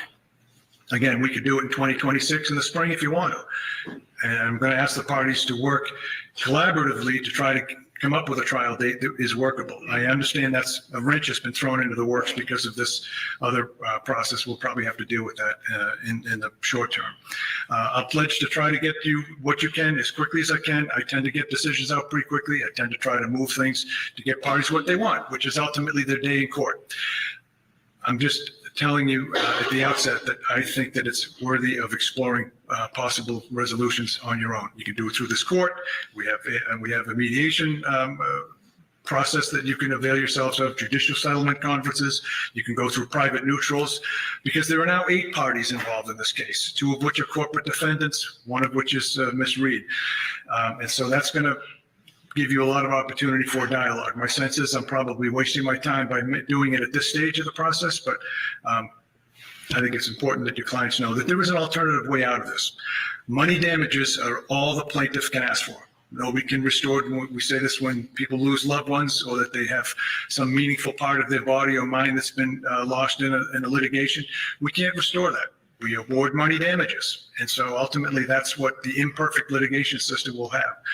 Knowing that, there's a huge opportunity to try to resolve a case like this. And I would urge the parties to have very frank discussions with their lawyers about that and ask yourselves, is it worth going forward with all the uncertainty? And I'm not going to explore with your clients what everybody has to lose. Everyone knows that. If I were representing a plaintiff in this case, I would tell them all about things like the time it takes to get to litigation, what we have the burden of proof. Yes, it's easier with a burden of proof that's by a more likely than not standard versus a proof beyond a reasonable doubt, but still it's a burden of proof nonetheless. But there's a time value of money. People don't, getting this behind them is an important issue. From the defendant's point of view, Mike, again, time is money. There's a lot of time, effort, and anxiety that is put together with a litigation like this. We have 2 ongoing, as far as I understand, the 2 businesses in Canton are ongoing, and they have their business decisions they have to make. Ultimately, they're defendants in this case. They have to understand the risk of going forward in a trial versus resolution. Of course, Ms. Reed herself, a lifetime of potentially facing the uncertainty of a judgment and what that will mean in terms of ability to put this matter behind and going forward. It's going to be very complex. So you can resolve that by looking at putting some effort into this case to resolve it. If you can, great. If not, we stand here committed to giving you the next opportunity to get it before a jury, which I'm suggesting to you could do as soon as this spring if you want to. Okay. Anything else we need to address this afternoon? Not from the defendant, Your Honor. Okay, great. I'll issue a decision on the motion to dismiss. Tracking order stays in place as it is now, but here's my concern, folks. With this motion that the defense team is talking about putting together, I think that needs to be looked at sooner rather than later. It's a big deal, right? Yes, Your Honor. Okay. Why don't we get a status date? When do you want to, and we can do by Zoom, folks, if it's just as easy. My order was to have everybody here so that you all get a chance to meet. I want people to be understanding that this is a civil matter, and I want you to be, at least to some extent, trying to be civil about how to resolve your issues. I would have liked to see, for instance, this motion that was brought about in open court should have really been discussed ahead of time so you have a better position on it, but I don't want to waste your time. You want to do next hearing by Zoom? You want to do it in person? You tell me. Plaintiff? We're agnostic, Your Honor. I'll do whatever. We're agnostic? Is that what you said? Yeah, as it relates to that, we'll come in person or we'll do it by Not the Zoom. first time I've heard that in a Your courtroom. Honor, we prefer to be in person. Okay. Either way, Your Honor. Okay. Preference, Your Honor. All right, we'll do it in person. Fine, we'll do it down here in Plymouth. I will be Good. moving into the Brockton Court All in next person. month, but In Plymouth. this is especially assigned, at least for now, so I'll come back down here. That's not a problem. I Mr. see a Clark, lot of do trips you want to to suggest a date for us? Boston in the future. How many days out you want to go for? 60 days, 90 days? Yeah, probably 60 days. 60 days? November 21st, Friday in the end of November. Yeah, that November 21st. Okay, I'll have a decision out before then, certainly, as quickly as I can. 11/21, and that would be for a status regarding tracking order and discovery, and any motions, Rule 15 motions to amend or bring in third parties. Okay, all right, thank you, folks. We'll see you then. Thank you, Your Honor. All right. Nothing with the jury? I don't think so. Nothing with the jury? We got hot mics here, folks.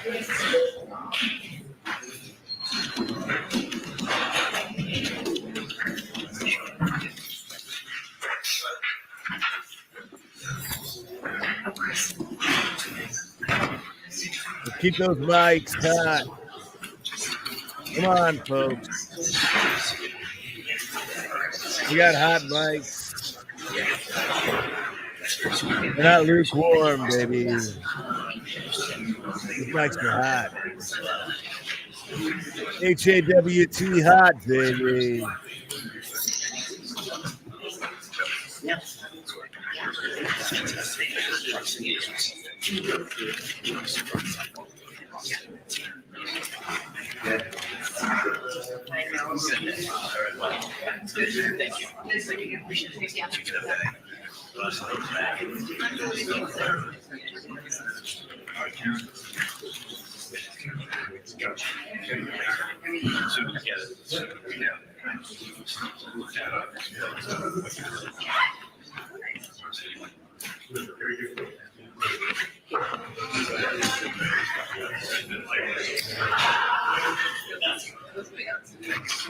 Yeah, all right.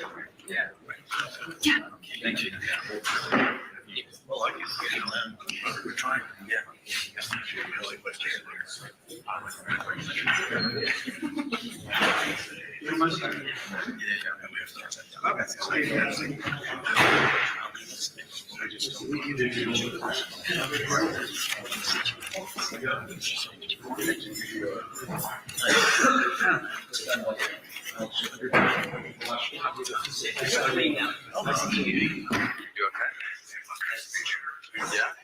I love how hot these mics are, baby.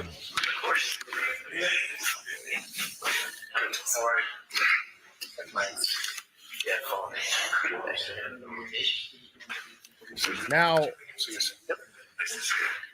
I feel like folks, we got a pretty good earful of what to expect here.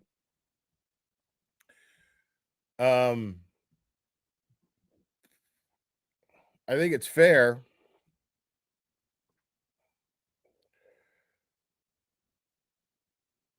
Because, listen,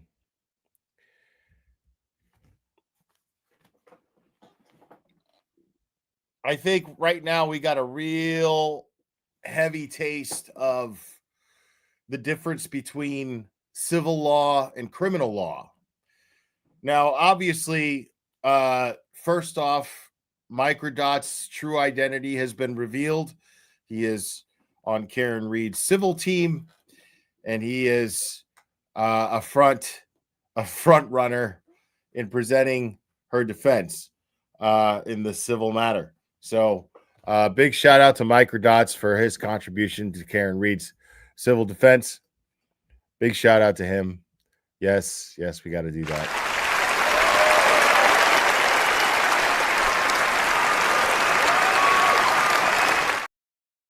Now, it's finally been exactly, dude. Like, I mean, it was going to come out at some point. And thanks for tweeting. Thanks, not tweeting, but participating in chat while dude was running his mouth. We appreciate it.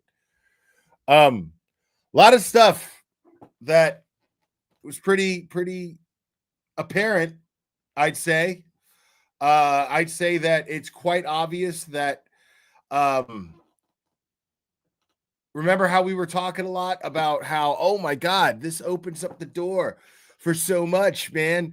Like the McAlberts, they're all going to get deposed. Proctor, fucking Tully, Buchanan, all these dudes are going to get deposed. Everything's going to come to light. Awesome. Remember, though, the same fucking shit applies the other side of that coin.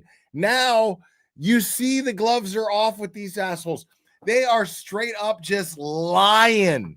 And the dirtiest shit in the world. This dude just stayed focused on John O'Keefe's niece, his 14-year-old niece, and how much damage she had to suffer. Like, not all the emotional damage to the O'Keefes, just her. This is what the focus was on. Oh my God. And she scarred this poor girl with, talks of of JJ being dead long hours before JJ was discovered. Just the whole, I mean, this is civil law, dude. This guy sounded timid as fuck till he started arguing against that motion to dismiss. He sounded timid as fuck up until that happened. Now we see what they're planning on doing. This dude is going to lie and lie and lie and lie. He's planning on completely undermining the fact that Arca fucking proved that she didn't even hit John O'Keefe with her vehicle. Like, there was no impact. There was no vehicular impact against John O'Keefe. This didn't happen. This is basically proven already in court. But it doesn't matter to them. It doesn't matter. So they're just going to lie and lie and lie. It's wild. Some Wild West shit is what we're about to see go down.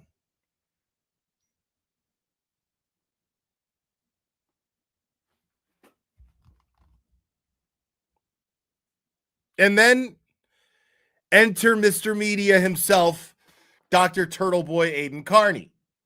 Now, I could be wrong, but it's sure looking a little bit more obvious as to why Karen may seemingly be keeping a certain distance between herself and Aiden, because they're obviously going to use Aiden to discredit her, because it doesn't hurt Aiden at all that his name gets mentioned here at all. It doesn't hurt him at all. It hurts Karen. The more this asshole brings up Turtle Boy's name, the more that happens, the more it looks bad on Karen, or at least that's the hope that they're trying to put forth here. So Anybody who's sitting here wondering, I wonder why, remember me going, y'all are thinking too deep into this shit. And I'm sitting there going, we don't know what's going to happen with this civil case. We don't know. Maybe that's what Karen's doing. Maybe Karen is playing it safe because we don't know what's going on with the civil case. Maybe it's got something to do with the civil case. Now, I mean, it's pretty obvious.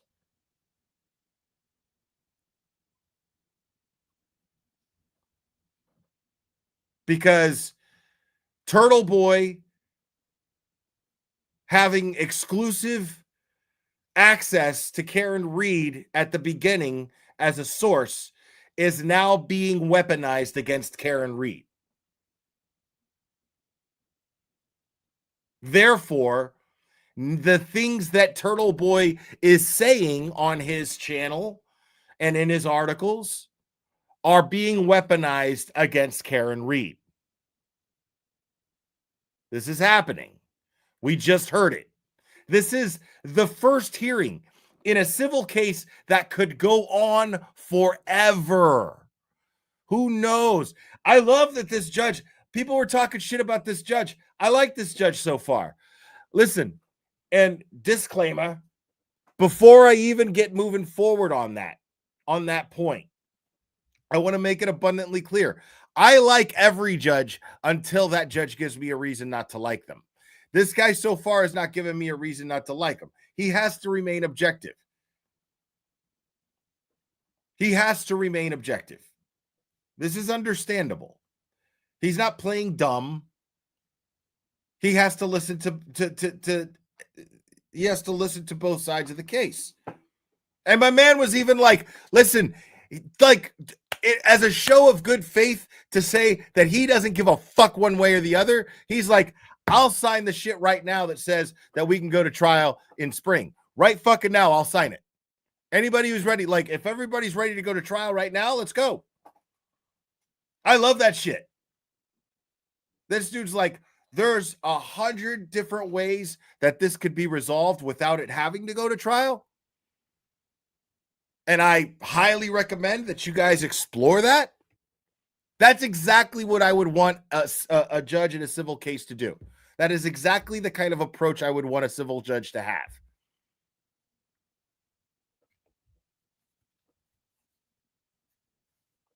So I don't see any problems with this dude. Like, y'all are just assuming that this judge knows all the details of this case that you do. A lot of you guys are getting emotional in the chat going, oh my God, this judge is full of shit, blah, blah, blah, blah, blah. No, man. No. You're assuming that he knows as much as you do. B, let's assume that he does. He still has to listen to both sides. He has to explore every single motion. I mean, each side has rights in how to handle their side of this case. And if they're within the boundaries of the law, then this judge has to accommodate them to some degree. He has to at least listen. O'Shea signed a warrant for Tully search Turtle Boy's house. Well, I mean, I don't know how I feel about that because that's a conflict of interest. Is that the same judge? So that same judge signed the warrant for Turtle Boy's house to get searched by Tully. If that's the case, I don't see how that's not a conflict of interest. I don't see how that judge can't just be like, okay, you have to separate the Turtle Boy shit. You can't bring up the Turtle Boy shit. If I'm going to oversee this case, then, so I have to, again, listen, I'm talking out of my ass because I don't know. I know less about civil cases than I do about criminal cases. Okay. So I have no idea what to expect here. I'm excited to follow this because I know so little about civil law and I've never followed a civil case so closely, except for a child custody case, which was both times. One of them was my own but another one was just a fucking nightmare. So, but a case like this, never have I followed closely. So I'm really, really interested. And like the other civil case, another civil case that I followed was the canceled Karen one with Ray Andriacchio. Ray Andriacchio sued Karen Yaks, aka canceled Karen, aka Critical K, for $10 million. But following that case doesn't count because of how she handled it, how canceled Karen handled that shit. She ended up like not even fighting it, but trying to ignore it. That's not worth following. You don't learn anything about civil law that way. So I'm curious as to how this is going to play out. And I'm excited and eager to learn as much as I can about civil law moving forward because of this case. Because I just saw that the gloves were pretty much off here. This dude is just going for big fucking air. Like he's really focused on victimizing John O'Keefe's niece and nephew, and he's real focused on lying regardless of whether or not Karen Reed struck John O'Keefe with her vehicle. This dude does not give a fuck about the facts. He's just gonna like sell a lie as hard as he can. That's the goal here.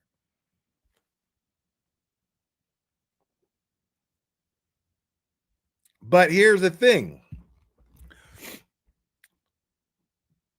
If that entire all-star team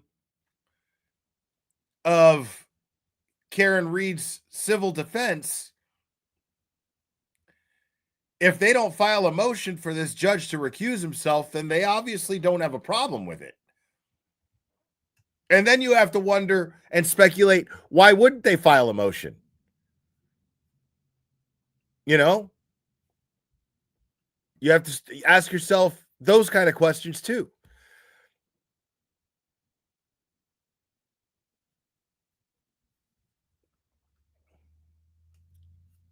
I mean, people, this is going to get real ugly and real complicated. And the thing is it's fascinating to me that CF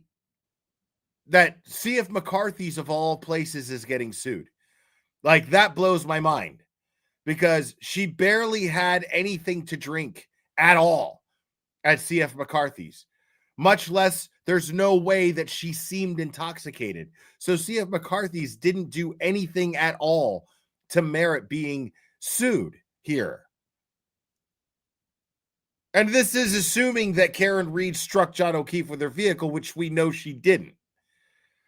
So assuming that she even did, there's no liability on the part of CF McCarthy's because she barely had anything to drink there.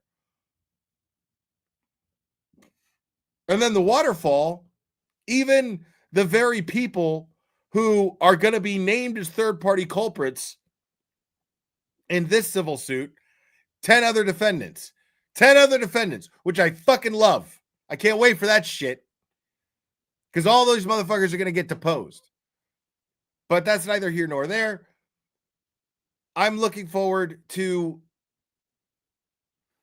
how they're going to try to explain how how the Waterfall Bar and Grill is somehow liable for John O'Keefe's death when they're saying that Karen Reed struck John O'Keefe with her vehicle because she had too much to drink, but yet she didn't seem intoxicated at all.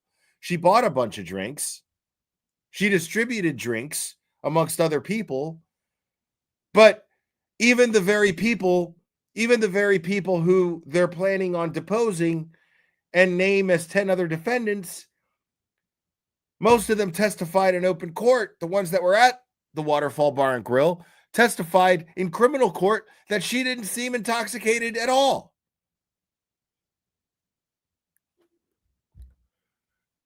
So how's that supposed to fly?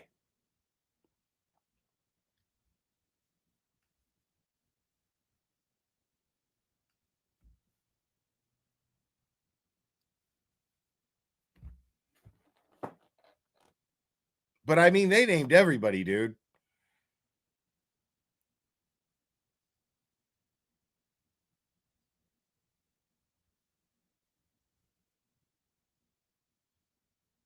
Because I'm fascinated. I'm fascinated here because as we hoped, there is still a chance for John O'Keefe to get justice here. There's still hope for that. Is it thin? Absolutely. Of course it's thin, but it's not gone. It's there. There's still a spark. The pilot light is still lit.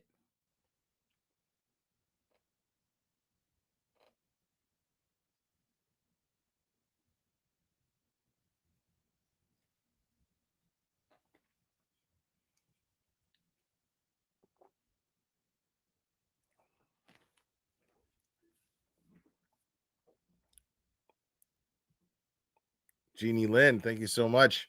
Much love to you and congrats, Microdots. Yes. The pilot light is still lit, dude. Okay?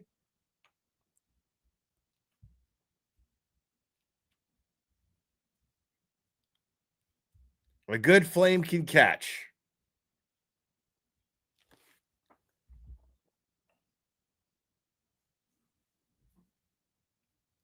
And again, a lot more information. You guys got to remember, and you got to have faith. Microdots, man. Thank you, buddy. Appreciate it. Glare rules. No, Microdots rules.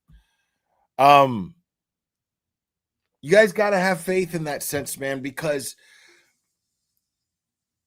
like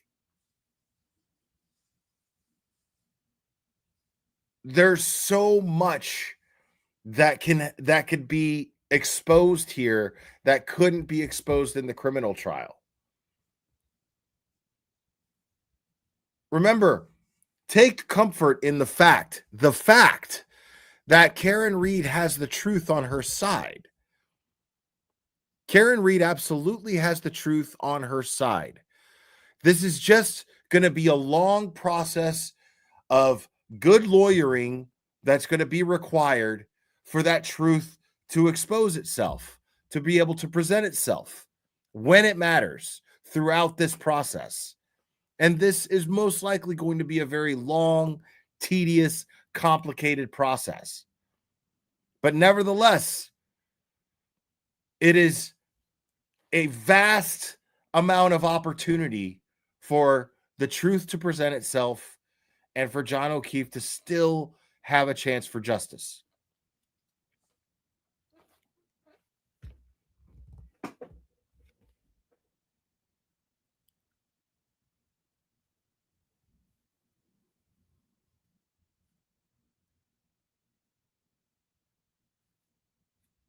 Yeah, man. Let me see here real quick.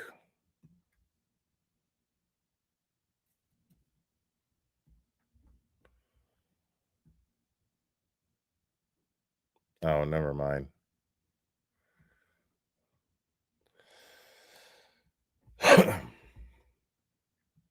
Okay. Tommy got some good. Guys, make sure to sub to Seeking Justice with Tommy and Mike and give this a like because he got some good outside footage here.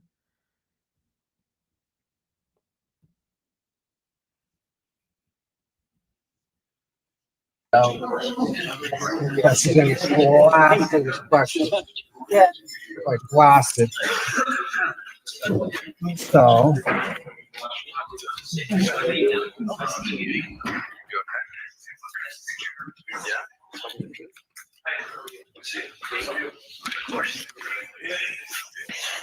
yeah.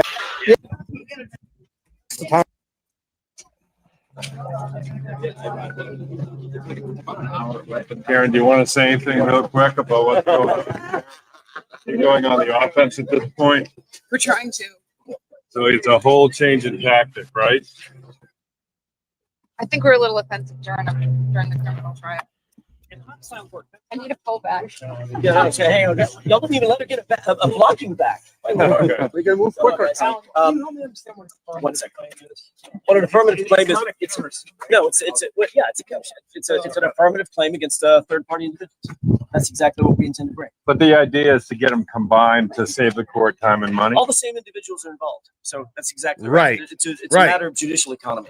Do you respond to the fact that the judge that it might take longer if you do this? You have all these. Well, of course, because it becomes a bigger case, more voluminous, right? It's a bigger case with more claims. That's exactly what this case calls for. How about the days of Karen Reed being on the defense are over, right? That's what started today. What do you think about what do you think of the judge saying, trying to resolve this? Can you resolve this out of court? Every single civil case should at least have that on the table. Civil cases are built and designed to be resolved if they can be. We'll see. I guess the thing is, was that something that you guys would like to do, though? I mean, Say it again? was that something that you guys would like to do, or you seem to want to make a point? Anytime there is a civil case, look, civil cases are not about making a point. They're about trying to seek the truth, right? And that's what Karen's going to do with this civil case. We're going to try to get the truth out there. But like I said, the days of her being on the defensive, those days are over. So you still consider a settlement, then? Everything that you heard in there was basically parroted. Every single word that you heard in there was basically parroted right from Michael Morrissey, right from the prosecutions. They lifted it right off the prosecution's closing argument. And maybe somebody should check the tapes. Because last time I checked, those arguments were put forward in front of a jury, and the jury spoke very, very loudly. Not guilty, and not just not guilty when the jurors were asked. Innocent. Those claims are false, and they were proven false, and they will be proven false again. But in terms of what you just asked, should this case be resolved? We're always open to resolution. We'll see. We'll see. It depends on how reasonable the other side is. There you go. Damon, did you want to say anything? I mean, you've been sort of point person on this, or? Well, Ellen does it all that's in its perfect way. So,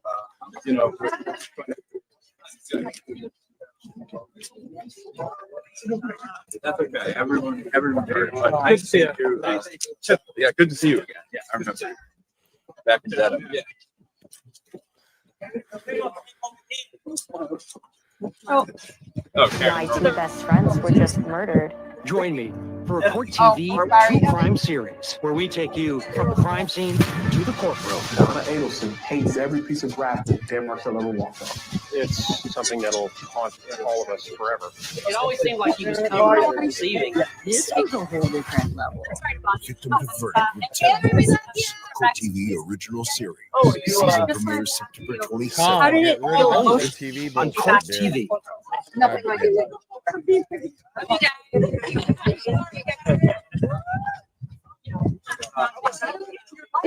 This is a big deal, but I was faithful to my freedom twice, so this is very different. Still a big deal. Nice to meet you. All right, have a good day. Be safe.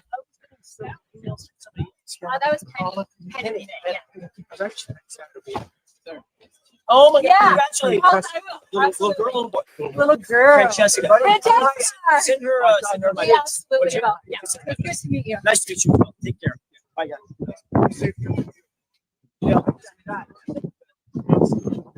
Yes. Ted Daniel. How'd you feel things went in there today?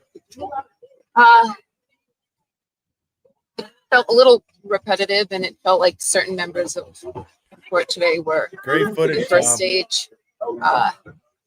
Attorney Diller's been in my pre-trial hearing since 2022, so he seemed to be wanting to be part of this. But nothing like criminal, though. This is it's unpleasant, but the worst is over for me. Yeah, the burden of proof is different. Does that bother you at No, all? no, not bothered anymore. Have you It takes thought a of- lot to bother me now. Have you thought about a dollar figure or money that you'd like to see? Garrett. Yeah, Hallen's like, nope, nope. Don't answer that. You want to be paid to go through what I've been through.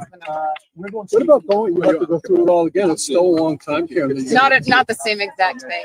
I know I'll sleep with every night. Thank you. Alan was like, Karen, nope, don't do that. Don't answer that. Where's Liza. Liza? Where's your girlfriend? Are you in Oh, she's any kids today. Oh, I love her.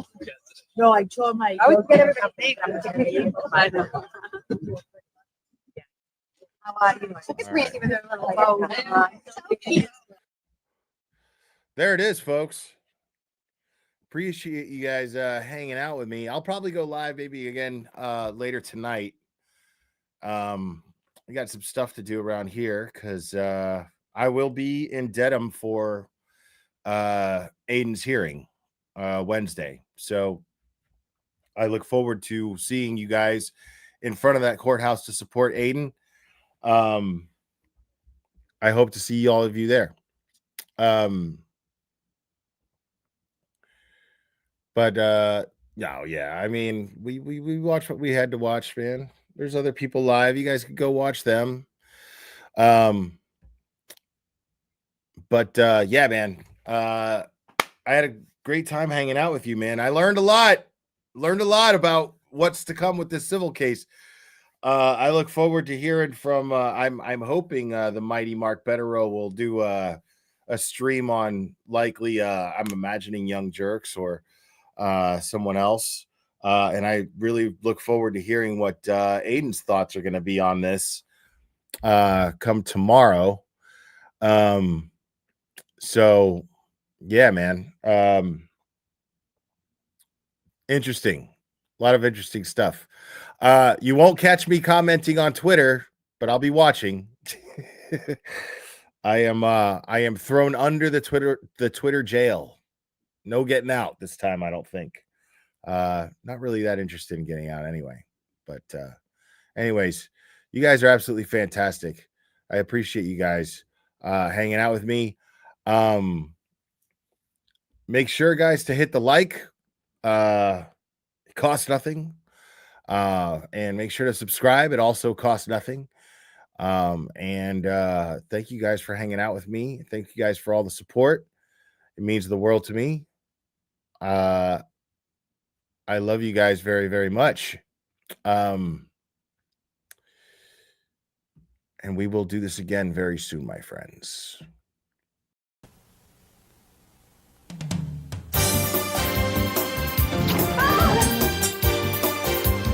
Watch out!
Today, being retarded means leading a full life.